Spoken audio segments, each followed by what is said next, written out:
Serious అన్నట్టు photo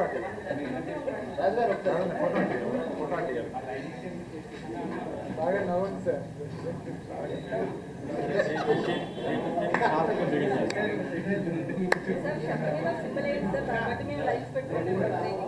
ఏంటిది ఏది కావాలుతుంది రాసుకో, ఎలా చేసేది అదేగా. ఎవడేది చెప్పినా మనకు కావాల్సింది మనం రాస్తాం. రెడీయా? ఎలా వచ్చా సార్?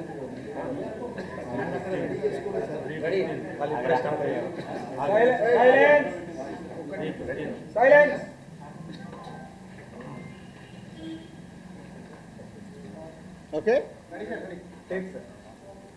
అందరికి నమస్కారం. ముందుగా సినిమాటోగ్రఫీ మినిస్టర్ దుర్గేష్ గారికి ధన్యవాదాలు. సో ఈరోజు వారు ఒక ప్రెస్ నోటు ఇచ్చారు. సో 9 days నుంచి జరుగుతున్న ఒక సిచ్యువేషన్ని వాళ్ళు ఈరోజు కన్క్లూడ్ చేయడం చాలా హ్యాపీగా ఉంది. సో ఇది సినిమా ఇండస్ట్రీ తరపున, తెలుగు సినిమా ఇండస్ట్రీ తరపున ఒక నిర్మాత, ఒక డిస్ట్రిబ్యూటర్, ఒక ప్రొడ్యూసర్గా ఒక దిల్ రాజు వారికి కృతజ్ఞతలు తెలియజేస్తున్నాను. సో సమస్య ఎక్కడో మొదలైంది. సో మినిస్టర్ గారు ఇచ్చిన స్టేట్మెంట్తో అన్నీ సద్దుమణిగిపోయాయి. సో మీడియా మిత్రులకు కూడా నా కోరిక అదే, ఆ కన్క్లూజన్ గురించే కొన్ని క్వశ్చన్స్కి కొన్ని ఆన్సర్స్ కావాలి కాబట్టి ఈరోజు నేను మిమ్మల్ని కలవడం జరుగుతుంది. దయచేసి దీంట్లో మిమ్మల్ని నేను కోరుకునేది ఎలాంటి కాంట్రవర్షియల్ పాయింట్స్ కానీ ఇక్కడ లేని మీరు అడుగుతూ అది డీవియేట్ అవ్వకుండా చూసుకోవాలని నా రిక్వెస్ట్ మీ అందరికీ. పోతే ఇది ఎక్కడ మొదలైందంటే April 19 east Godavari distributors, exhibitors అక్కడ ఒక మీటింగ్ చేసుకున్నారు. అప్పుడు ఆ మీటింగ్లో ఎగ్జిబిటర్స్ కోరుకోవడం జరిగింది, వాళ్ళకున్న ప్రాబ్లం చెప్తూ. సో ఇట్లా థియేటర్లు వర్కౌట్ అవ్వట్లేదు కాబట్టి మాకు పర్సంటేజ్ విధానం ఉంటే బాగుంటుంది అని. సో పోతే అందరికీ ఎన్నిసార్లు ఉన్నా నేను ఒకటే చెప్పేది, ఈరోజు ప్రతి సినిమా సంవత్సరంలో 150 సినిమాలు రిలీజ్ అవుతాయి, 90 సినిమాలు అందరూ పర్సంటేజ్ విధానంలోనే ఆడుతున్నారు. కొన్ని సినిమాలే రెంట్ ఆర్ పర్సంటేజ్ అనే విధానంలో ఆడుతున్నారు. సో ఈ రెంట్ ఆర్ పర్సంటేజ్ విధానంలో ఆడుతున్న దగ్గరే ఎగ్జిబిటర్స్కి కొన్ని ఇబ్బందులు ఉన్నాయి. కాబట్టి వాళ్ళు అలా ఈస్ట్ గోదావరిలో April 19 డిస్ట్రిబ్యూటర్స్, ఎగ్జిబిటర్స్ మీటింగ్లో వాళ్ళు కోరుకోవడం జరిగింది. సో దానికి కొందరు అక్కడ డిస్ట్రిబ్యూటర్స్ యాక్సెప్ట్ చేయలేదు. అది మాకు హైదరాబాద్కి ఇలా నిర్మాతలకి అది కమ్యూనికేట్ అవుతే April 26 గిల్డ్ మీటింగ్ జరిగింది. గిల్డ్ మీటింగ్లో మాకు హిట్ 3 గురించి బాంబేలో రిలీజ్ ఇష్యూ ఒకటి ఉండే, సెకండ్ ఈస్ట్ గోదావరిలో ఇలా పర్సంటేజ్ విధానం కావాలని వాళ్ళు నిర్ణయం తీసుకొని ఇండైరెక్ట్గా June 1 నుంచి వాళ్ళది వర్కౌట్ అవ్వకుంటే థియేటర్లు ఇలా ఆపుతాము అని కమ్యూనికేట్ చేయడం జరిగింది. ఇది ఎవ్రీథింగ్ ఆ ఎగ్జిబిటర్స్, డిస్ట్రిబ్యూటర్స్ మధ్యలో ఈస్ట్ గోదావరిలో జరిగిన సంఘటన. అది మా గిల్డ్కి వచ్చినప్పుడు, గిల్డ్లో మేము ఉన్న వర్కింగ్ కమిటీలో ఉన్న ప్రొడ్యూసర్స్ అందరం ఏమనుకున్నామంటే వాళ్ళకి ఎందుకు వర్కౌట్ అవ్వట్లేదు, వాళ్ళని ఒక 6 months వాళ్ళకు వస్తున్న రెవెన్యూలు ఏంటి, వాళ్ళకు వస్తున్న ఖర్చులు ఏంటి, ఎందుకు వర్కౌట్ అవ్వట్లేదు, వాళ్ళని స్టేట్మెంట్స్ తీసుకొని రమ్మందాము. వచ్చినప్పుడు అది డిస్కషన్లోకి పెట్టి నిజంగా ఎగ్జిబిటర్స్కి, ఎందుకంటే మేము అన్ని టెరిటరీలో ఉన్నాం, ఎగ్జిబిటర్స్ కష్టాలు కూడా మాకు తెలుసు.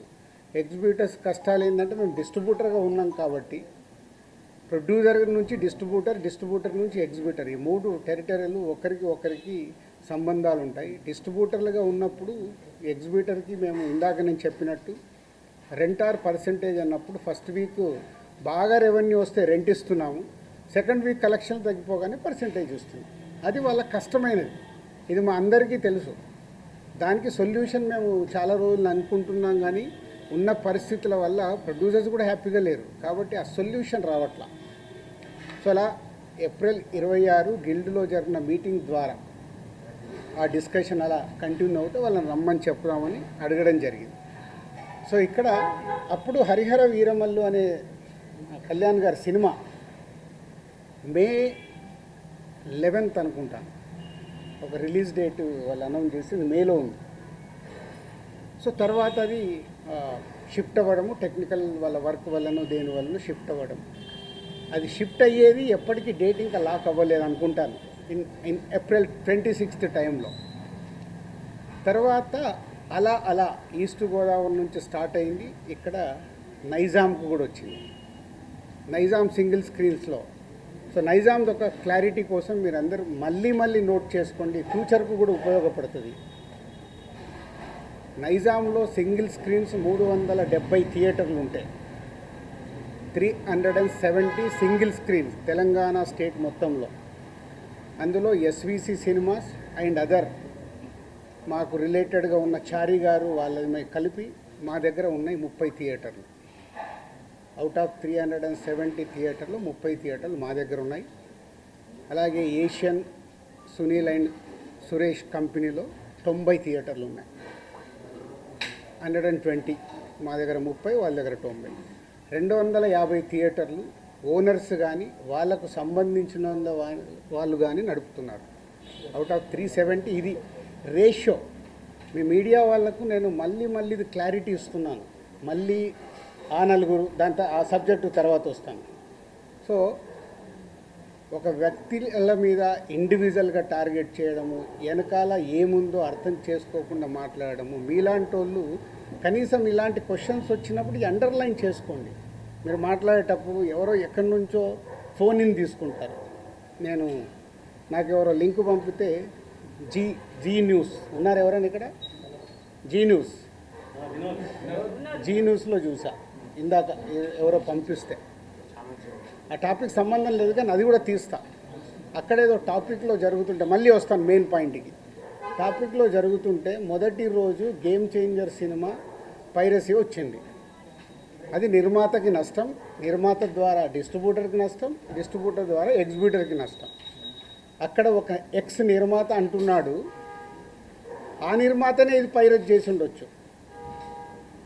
అంటే ఎంత నీచం. ఒక ప్యాషనెటిక్ ప్రొడ్యూసర్ నేను, నా సినిమాని నేను కాపాడుకోవడానికి ఫైట్ చేస్తాను అంటే ఎంత దిగజారిపోతున్నారు వాళ్ళు. మీడియాలోకి రావడానికా, మీడియా వాళ్ళు ఇచ్చే ఇంపార్టెంట్ కోసమా? అది అవసరం లేని టాపిక్.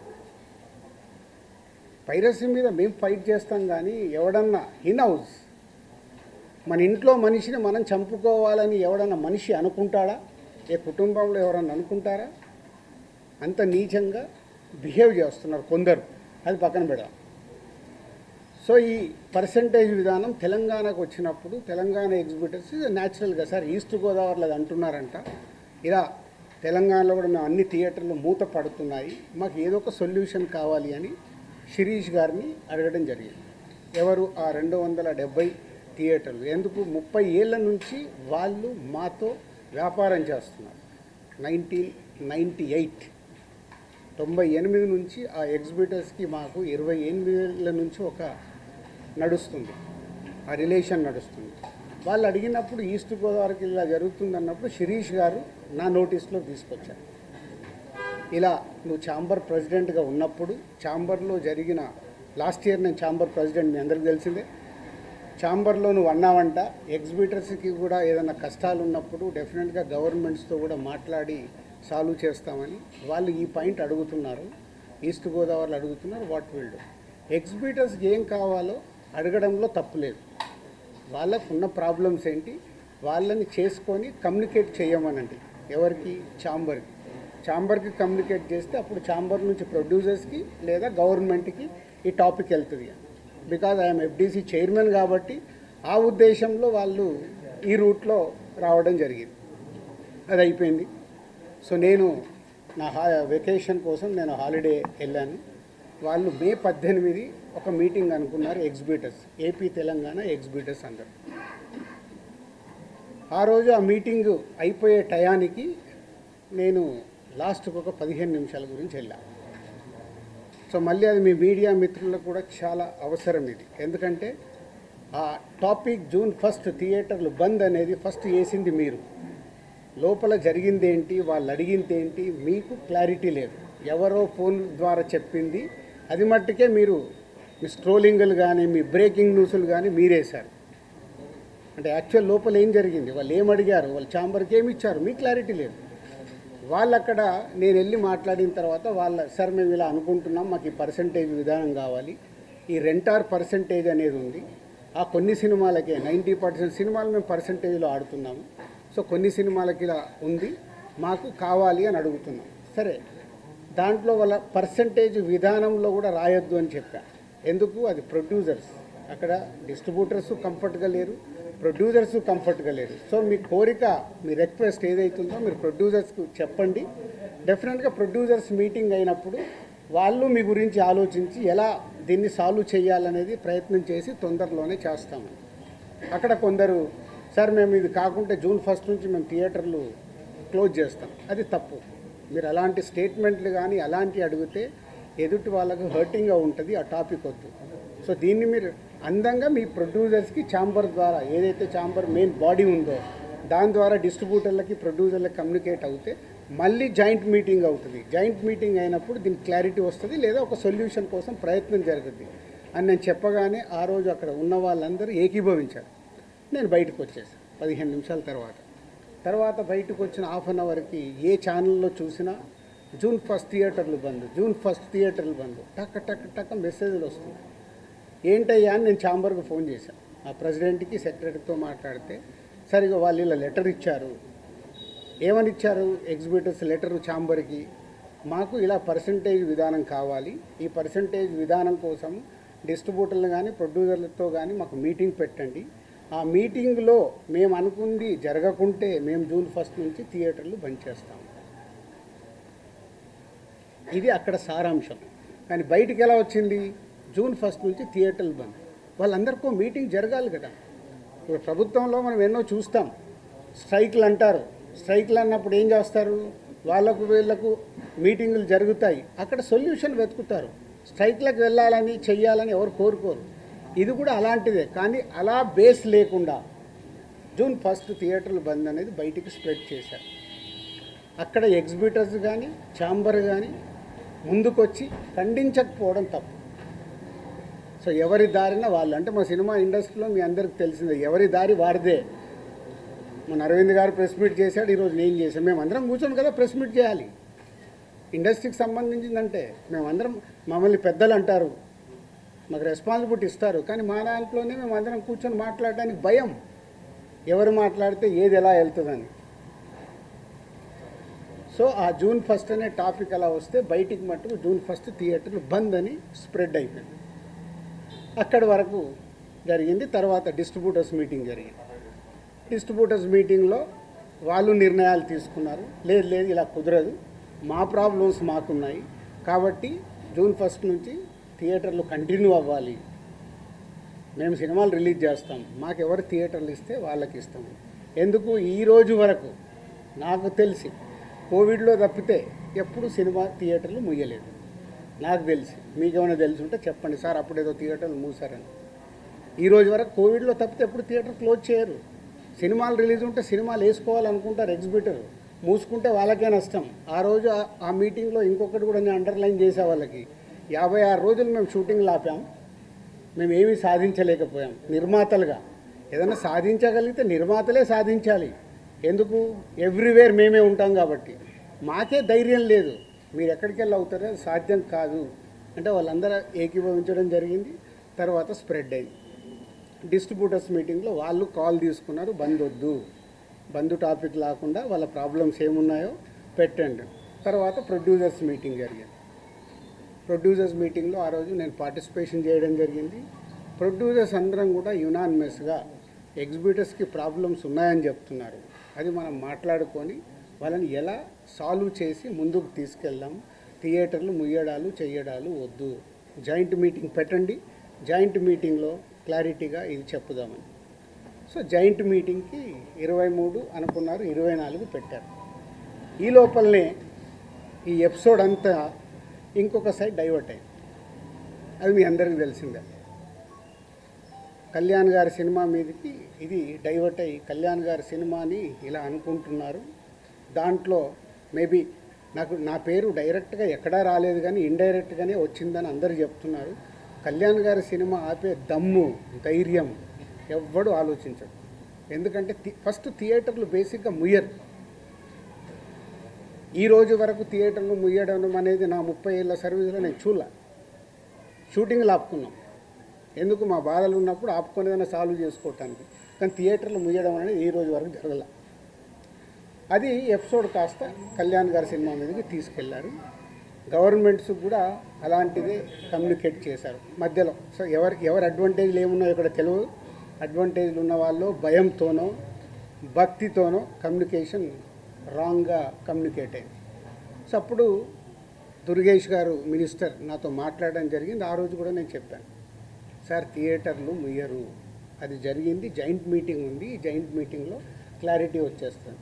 జాయింట్ మీటింగ్తో అందరూ యునానిమస్గా ఒప్పేసుకొని క్లోజ్ చేశారు. బట్ ఈ లోపలనే గవర్నమెంట్ సైడ్ నుంచి గవర్నమెంట్కి వెళ్ళిన కమ్యూనికేషన్ వల్ల థియేటర్లు ఇట్లా కళ్యాణ్ గారి సినిమాని ఇలా టార్గెట్ చేస్తున్నారు, ఇలా అనేది ఒక రాంగ్ కమ్యూనికేషన్ అని నేను అనుకుంటున్నాను. మరి అది వాళ్ళకి రాంగ్గా వెళ్ళిందా రైట్గా వెళ్ళిందా నాకు తెలియదు. But my point of views wrong కమ్యూనికేషన్తో కళ్యాణ్ గారి సినిమా మీదకి తీసుకెళ్ళారు.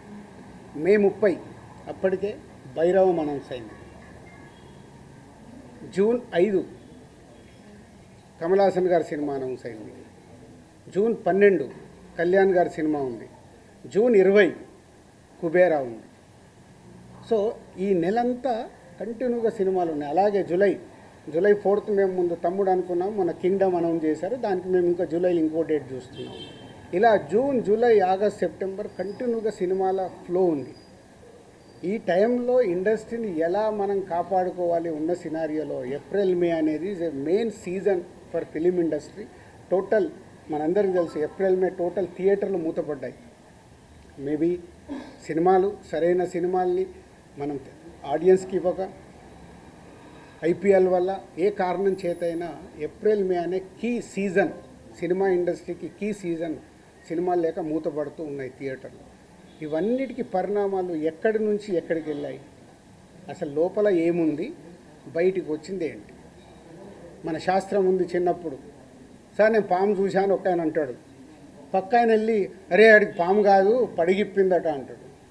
ఇంకొక ఆయన మూడో మనిషి దగ్గరికి వెళ్ళి పడిగిప్పడం మీద బాబు కాటేయడానికి కూడా వచ్చిందట అంటాడు. యాక్చువల్ మొదట ఆయన చూసింది పామునే, పడగైంది, పడగకెళ్ళి కాటు. అంటే ముగ్గురు మనుషుల్లో ఎంత కమ్యూనికేషన్లో వెళ్తుంది. లోపల థియేటర్ వాళ్ళు ఈస్ట్ గోదావరిలో మొదలైంది. ఇప్పుడు ఆ ఈస్ట్ గోదావరి మొదలైన ఆయన మొన్న ఒక దాంట్లో ఇంటర్వ్యూ కూడా ఇచ్చాడు. ఆ వ్యక్తి ఇంటర్వ్యూ కూడా ఇచ్చాడు, ఏం జరుగుతుంది ఏంటి ఇండస్ట్రీలు అని. ఆ వ్యక్తి ఇప్పుడు తీసుకొచ్చి దాన్ని మొత్తము తెలంగాణకి కనెక్ట్ చేసేసాడు. ఏప్రిల్ 19 ఈస్ట్ గోదావరిలో ఆయన అధ్యక్షతన మీటింగ్ జరిగితే అది ఎక్కడికి తీసుకొచ్చారు. సో ఇది టోటల్ ఎపిసోడ్. దీనికి ముందుగా నేను అందుకే దుర్గేష్ గారికి ముందు థ్యాంక్ చెప్పింది ఏంటంటే 9 రోజుల్లో ఎక్కడెక్కడో వెళ్తుంది. ఎందుకంటే సినిమా వాళ్ళకి 2 ప్రభుత్వాలు చాలా ఇంపార్టెంట్. ఇక్కడ కూడా నన్ను సీఎం రేవంత్ రెడ్డి గారు ఎఫ్డీసీ చైర్మన్గా పెట్టడానికి రీజనే అది. నేను చాలా బిజీగా ఉన్నంటే లేదు ప్రభుత్వానికి గవర్నమెంట్కి మధ్యలో నీలాంటి వాళ్ళు ఉంటే ఏ సమస్యలు ఉన్నా ఈజీగా కమ్యూనికేషన్ అవుతే సాల్వ్ అవుతుందని. అలాగే ఏపీలో మనం చూసాం. ఏపీలో అంతకుముందు ప్రతి ఒక్కదాన్ని భయపడుతూ ఉన్న తర్వాత కళ్యాణ్ గారు వచ్చి గవర్నమెంట్ ఫామ్ అయిన తర్వాత అప్పుడు నేను ఛాంబర్ ప్రెసిడెంట్ని, అందరినీ రమ్మంటే అందరం వెళ్ళి కళ్యాణ్ గారిని కలవడం కానీ, కళ్యాణ్ గారు ఇండస్ట్రీకి చేసిన సపోర్టు మామూలుది కాదు. ఆ రోజు మీకు టికెట్ రేట్లు కావాలన్నా, మీకేం కావాలన్నా ఈజీగా తీసుకెళ్ళండి అని. ఇప్పుడు కళ్యాణ్ గారు చెప్పిన తర్వాత ప్రతి ప్రొడ్యూసర్ ఏం చేస్తున్నాడు, ఏదో మన పక్కింటికి వెళ్ళినట్లే వెళ్ళి టికెట్ రేట్లు తెచ్చుకుంటున్నాడు. ఎవరికే కష్టం లేదు, వెళ్ళడం ఒక అప్లికేషన్ పెట్టడం, ఫోన్లో మాట్లాడుకోవడం, టికెట్ రేట్లు తెచ్చుకోవడం. అంతకు మించి ప్రొడ్యూసర్లు అందరం యూనిట్గా వెళ్దాము, గవర్నమెంట్ని కలుద్దాము, మా ఛాంబర్ నుంచి అందరము వెళ్దాము ఎవరికి ఉండదు. మాకు ఆ వారం కష్టం వస్తుంది కాబట్టి, ఫ్రైడే మా సినిమా రిలీజ్ ఉంటుంది కాబట్టి ఆ వారం ముందు మేము మేలుకుంటాం. అరే మన సినిమా రిలీజ్ అవుతుంది, మనకు ఆ రాష్ట్రంలో ఈ రాష్ట్రంలో టికెట్ రేట్లు కావాలని పరిగెత్తుతాం. బట్ అందరం కలిసి యూనిటీగా ఉన్న ప్రాబ్లమ్ని కూర్చొని సాల్వ్ చేద్దాం అని ఆలోచించేది మా దాంట్లో తక్కువ. సరే, నెక్స్ట్ ఇది టోటల్ ఎపిసోడ్ మీకు అర్థమైంది. ఈరోజు గవర్నమెంట్ నుంచి అక్కడి నుంచి సానుకూలంగా రావడం చాలా హ్యాపీ మూమెంట్. కాబట్టి దీన్ని కన్క్లూడ్ చేద్దామనే మీ అందరికీ చెప్పడం. ఎందుకంటే ఇక్కడ I'm important person for both industries. అలాగే ఉత్తరాంధ్రలో, నైజాంలో, తెలంగాణలో ఎలా అయితే చెప్పానో, మాకు ఆంధ్రప్రదేశ్ మొత్తంలో ఉత్తరాంధ్రలో మాకు డిస్ట్రిబ్యూషన్ ఆఫీస్ ఉంది. అక్కడ ఒక 20 థియేటర్లు మా ఎస్విసికి ఉన్నాయి. అక్కడ 20, ఇక్కడ 30. మళ్ళీ మీరు ఇది అండర్లైన్ చేసుకోండి. మళ్ళీ టాపిక్ నాకు మాట్లాడి నాకు చికాకు ఉంది. నేను ఎందుకంటే ఇక్కడ మంచి సినిమాలు తీస్తూ ప్రొడ్యూసర్గా 22 ఏళ్లలో ఇక్కడ వరకు గ్రో అవుతూ నేను ఇంకా కొత్తగా ఆలోచిస్తున్నాను. మొన్ననే దిల్ రాజు డ్రీమ్స్ అని అనౌన్స్ చేశాను. కొత్త టాలెంట్కి నా 30 ఏళ్ళ ఎక్స్పీరియన్స్ని ఉపయోగపడేలాగా చేయాలి. అలాగే ఒక అనే ఒక కొత్త టెక్నాలజీ వస్తుంది. దాని ద్వారా ఇండస్ట్రీకి కొత్తగా వచ్చే వాళ్ళకి ఉపయోగపడాలి. నా థాట్స్ ఇవి. నేను ఇంకా కిందికెళ్ళి వ్యాపారం మీదనే కాదు, మంచి సినిమాలు తీయాలి, మంచిగా ముందుకెళ్ళాలి. నాతో పాటు చాలామందికి నేను హెల్ప్ అవ్వాలనేది నా వ్యూ, నా విష్. ఇది ఇంపార్టెంట్ ఇవ్వండి. అనవసరమైన వీటికి ఇంపార్టెంట్ ఇచ్చేసి ఫోటో వేస్తే మనకు వ్యూస్ వస్తాయి కదా, ఈయన మీద కామెంట్ చేస్తే మనకి ఏదో వస్తుంది కదా అని వదిలేయండి దయచేసి. మీరు ఎవరన్నా దాంట్లో ఉన్న వాళ్ళు ఉంటే, ఇందాక ఒక ఛానల్ వాళ్ళకు చెప్పాను కదా, అది ఇంపార్టెంట్. ఒక వ్యక్తి గురించి మనం చేస్తున్నామంటే కొంచెం అనాలిసిస్ చేసుకొని చేయాలి. సో నిన్న మా అరవింద్ గారు మాట్లాడడం జరిగింది. అరవింద్ గారికి ఉన్నది ఆయన ఒక క్లారిటీ ఇచ్చాడు. ఆయన మొత్తంలో అలా 15 థియేటర్లు ఉన్నాయి అని చెప్పడం అది నిజం. చాలామంది ఏమనుకుంటారంటే ఆయన కూడా ఏదో దున్నేస్తున్నాడు, ఆయన ఏదో చేసేస్తున్నాడు. ఆయన క్యూబ్ అనే కంపెనీలో, వాళ్ళు ఎప్పుడో పెట్టిన కంపెనీలో ఆయన పార్ట్ ఆఫ్ ద క్యూబ్. ఇట్లా ఇదే వ్యాపారంలో ఉన్నప్పుడు ఇప్పుడు నేను దిల్ రాజు డ్రీమ్స్ అని కొత్తగా స్టార్ట్ చేస్తున్నాను. కొత్త వాళ్ళ కోసం అనే ఒక కంపెనీ కొత్తగా వస్తుందని స్టార్ట్ చేస్తున్నాను. అవి కొత్తగా వస్తున్నాయి కాబట్టి నేను కొత్తగా ఆలోచించి వెళ్తే 10 ఏళ్ళ తర్వాత దిల్ రాజు గారు ఎందుకు పెట్టుకున్నాడు అంటే నేను ఏం చేయగలను? 10 ఏళ్ళ తర్వాత క్వశ్చన్ వస్తుంది. ఒక కొత్తది వస్తున్నప్పుడు మేము ముందుకెళ్తాం. ప్రభుత్వాలని కలుపుకుంటూ ఇండస్ట్రీకి ఏం కావాలి, ప్రభుత్వాలు చేస్తేనే ఇండస్ట్రీకి ఏ సమస్య వచ్చినా ప్రభుత్వాలే చేయాలి. వాళ్ళు పెద్దన్న లెక్క. వాళ్ళు ఏదైనా మీకు ఈ ప్రాబ్లం ఉందా మేము సాల్వ్ చేస్తామంటేనే ముందుకు వెళ్ళగలుగుతాం. సో ఇప్పుడు 2 ప్రభుత్వాలు ఇండస్ట్రీకి ఎప్పుడు పాజిటివ్గానే ఉంటాయి. దుర్గేష్ గారు చెప్పారు. ఇక్కడ ఎఫ్డీసీ చైర్మన్గా నేను చెప్తున్నాను, ఇండస్ట్రీకి ఏది కావాలన్నా యూనిటీ. అక్కడే యూనిటీ ఉండదు. ఛాంబర్లోనే కొట్టుకుంటాం. ఒకరు పర్సంటేజ్ కావాలంటారు, ఒకరు రెంట్ కావాలంటారు, ఇంకొకరు ఇంకేదో అడుగుతారు, ఇంకొకరు వద్దంటారు. మాకు అక్కడ యూనిటీ ఉన్నప్పుడే ప్రభుత్వాల దగ్గరికి వెళ్ళి చేసుకోగలుగుతాం. ప్రభుత్వాలు ఎప్పుడు ఇండస్ట్రీకి అండగా ఉంటాయి. అది మనం అర్థం చేసుకొని ప్రభుత్వాల దగ్గరికి అర్జించి మనకు కావాల్సింది చేసుకోవడమే పద్ధతి. సో ఇప్పటికన్నా ఈ ఎపిసోడ్కి తెరదించి నెక్స్ట్ ఎగ్జిబిటర్స్కి ఏదైతే ప్రాబ్లమ్స్ ఉన్నాయన్నారో 30th ఛాంబర్లో ఈసీ మీటింగ్ ఉంది. మొన్న అందరము ఎగ్జిబిటర్స్, డిస్ట్రిబ్యూటర్స్, ప్రొడ్యూసర్స్ మీటింగ్లో అనుకోవడం జరిగింది. ఆ ఈసీ మీటింగ్లో నిర్ణయాలు తీసుకొని కమిటీ వేసుకొని, ఆ కమిటీ ద్వారా ఇప్పుడు ప్రభుత్వాలకి కూడా ఏ డిస్ట్రిబ్యూటర్స్తోని పెద్ద ప్రభుత్వంకి సంబంధం ఉండదు. ఎందుకంటే అది ఓన్లీ ఫైనాన్షియల్ లావాదేవీలే ఉంటాయి. ఎగ్జిబిటర్కి, ప్రొడ్యూసర్స్కి ప్రభుత్వంతో కనెక్షన్ ఉంటుంది. ప్రొడ్యూసర్ అంటే సినిమా తీయాలి, వాళ్ళకి పర్మిషన్లు కానీ, టికెట్ రేట్లు కానీ, ఎక్కడైనా ఏదైనా ఈవెంట్ చేయాలంటే ప్రొడ్యూసర్కి కావాలి. ఎగ్జిబిటర్కి ఏమో ప్రతి సెంటర్లో వాళ్ళకి మొత్తం గవర్నమెంట్తో లింక్ అయి ఉంటాయి. ఈ 2 important to connect to government. వాళ్ళ ప్రాబ్లమ్స్ గవర్నమెంట్కి చెప్పి, తెలంగాణ గవర్నమెంట్ కానీ అటు ఆంధ్ర గవర్నమెంట్కి కానీ మేము చెప్పి వాళ్ళ సమస్యలు సాల్వ్ చేయించి ముందుకెళ్తాం. సో ఇది మీరందరూ కూడా అర్థం చేసుకొని దీన్ని ఎలాంటి నెగిటివ్ పబ్లిసిటీ లేకుండా చేసి ఈ రోజుతో దీన్ని కన్క్లూడ్ చేస్తారని ఆశిస్తూ మీ అందరికీ ధన్యవాదాలు. వీటన్నిటి మీద క్లారిటీ వచ్చింది. అయితే ఆయన పవన్ కళ్యాణ్ గారు చెప్పింది ఏంటంటే, ప్రభుత్వం ఏర్పాటైన ఇన్నాళ్ళకి కూడా ఫిల్మ్ ఇండస్ట్రీ నుంచి ఎవరు ముఖ్యమంత్రి గారిని కలవలేదు అనేటువంటిది కూడా ఒక విషయం క్లియర్గా ఆయన చెప్పడం జరిగింది. సో మీరందరూ కూడా ప్రభుత్వం ఏర్పడిన తర్వాత ఉప ముఖ్యమంత్రి పవన్ కళ్యాణ్ గారిని కలవడం జరిగింది. ఆయన కూడా మీ ఇండస్ట్రీ నుంచి వచ్చిన వారు కాబట్టి, కానీ ఆ తర్వాత కూడా ఎందుకని ఇనిషియేషన్ జరగలేదు ఛాంబర్ నుంచి కానీ మీ పెద్దల నుంచి కానీ? ఇప్పుడు మాకున్న కమ్యూనికేషన్ అదే. మళ్ళీ ఇప్పుడు పెద్దలు అని అంటే ఇండివిజువల్. మళ్ళీ ఇక్కడ ఏమవుతుందంటే నాకు ప్రాబ్లం ఉంటే నేను పరిగెత్తా. నాగవంశికి ప్రాబ్లం ఉందంటే ఆయన పోయి టికెట్లు తెచ్చుకుంటున్నాడు, మైత్రోళ్ళకి ప్రాబ్లం ఉందంటే వాళ్ళు పోయి టికెట్లు తెచ్చుకుంటున్నారు. అంటే ఈజీ యాక్సెస్. నా ప్రాబ్లం కదా ఇది, నేనే వెళ్ళాలి కదా అని ఇండస్ట్రీ తరఫున డ్రైవ్ చేసి తీసుకెళ్లాల్సింది ఓన్లీ ఛాంబర్, ఆర్ ఇప్పుడు ఆర్టిస్టుల సైడ్ అంటే మూవీ ఆర్టిస్ట్ అసోసియేషన్. ఛాంబర్ ద్వారా అడిగితే 2 సార్లు మేము కలవడం జరిగింది. ఎఫ్డీసీ ద్వారా అడిగాము అపాయింట్మెంట్, మాకు ఇంకా అపాయింట్మెంట్ రాలేదనేది వాళ్ళ దగ్గరికి వెళ్ళి వచ్చింది. ఎందుకంటే నేను లాస్ట్ ఇయరే ఛాంబర్ ప్రెసిడెంట్. వన్స్ నేను ఛాంబర్ ప్రెసిడెంట్ నుంచి బయటకు వచ్చాక ఎఫ్డీసీ చైర్మన్ అయ్యాను, కాబట్టి నా ఫోకస్ దగ్గర. సో ఇక్కడ ఎఫ్డీసీ చైర్మన్ నా పనులు చేసుకుంటే ఫోకస్. మాకు ప్రాబ్లం ఉన్నప్పుడే ఛాంబర్కి వెళ్తాం. ఇది నిజం, దీంట్లో ఏం అబద్ధం లేదు. మాకు ప్రాబ్లం లేకుంటే ఎవ్వరము ఆ ఈసీ మీటింగ్కి వెళ్ళి అటెండెన్స్ వేసి బయటకు వచ్చేస్తాం. ఇప్పుడు కళ్యాణ్ గారికి ఏదైనా కోపం వస్తే పెద్దన్న అన్నాను కదా, పెద్దన్న తిడతాడు, పడతాము, ఏముంది. వాళ్ళ హర్ట్ అయ్యారు కళ్యాణ్ గారు, హర్ట్ అవుతూ మమ్మల్ని తిట్టే అధికారం వరకు ఉంది కదా, అట్లా ఆలోచిద్దాం. కళ్యాణ్ గారి గురించి నేను 22 ఏళ్ళ నుంచి చూస్తున్నాను. ఆయన కోపం వచ్చినప్పుడు ఆయన కోపపడేలాగా ఎపిసోడ్ జరిగింది, కానీ వారి సినిమానే టార్గెట్ చేశారనేది ఒక నెగిటివ్గా వారి దగ్గరికి వెళ్ళింది. అది కాదు ఇది ఇక్కడ జరిగింది. June 1 థియేటర్లు బంద్ అని మీరందరూ హెడ్లైన్స్ ఇవ్వడమే మేజర్ ప్రాబ్లం. అక్కడే ఒక సమస్య అండి, అక్కడే ఒక సమస్య. ఛాంబర్ సరిగ్గా ఎఫిషియన్సీగా రెస్పాండ్ అవ్వకపోవడం వల్లనే ఇది జరిగిందని మేమంటే దానికి మీ సమాధానం ఏంటి? నాకు తెలియదు కదా, నాకు తెలియదు. నేను ఇప్పుడు నీకు ఎలా నేను కన్క్లూజన్ ఇస్తాను?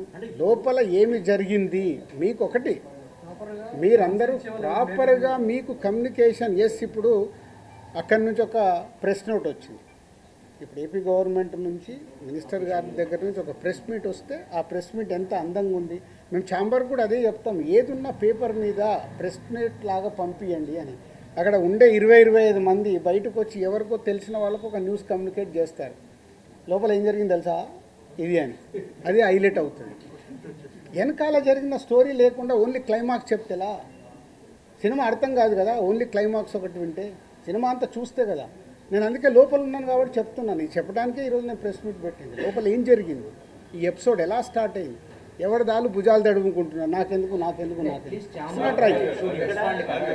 థియేటర్లు బంద్ లేదు అని ఛాంబర్ వెంటనే ప్రతిస్పందించిన ఇంతవరకు నేను అదే కదా చెప్తా ముందు.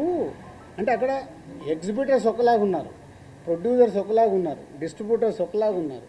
ఛాంబర్ ఏం చూస్తుంది, ఛాంబర్కి ఒక లెటర్లో క్లియర్గా ఉంది, కమ్యూనికేషన్ ఈజ్ ఇంపార్టెంట్. వాళ్ళు చేసుంటే ఇవి చర్చలు జరుగుతున్నాయి, చర్చలు ఫలించకుంటే ఇది అండర్లైన్, చర్చలు ఫలించకుంటే వాళ్ళు థియేటర్లు మూసుకుంటామంటున్నారు. ఇది ఎక్కడుంది? June 1 థియేటర్లు బంద్, June 1 థియేటర్ బంద్, June 1 ఇదే.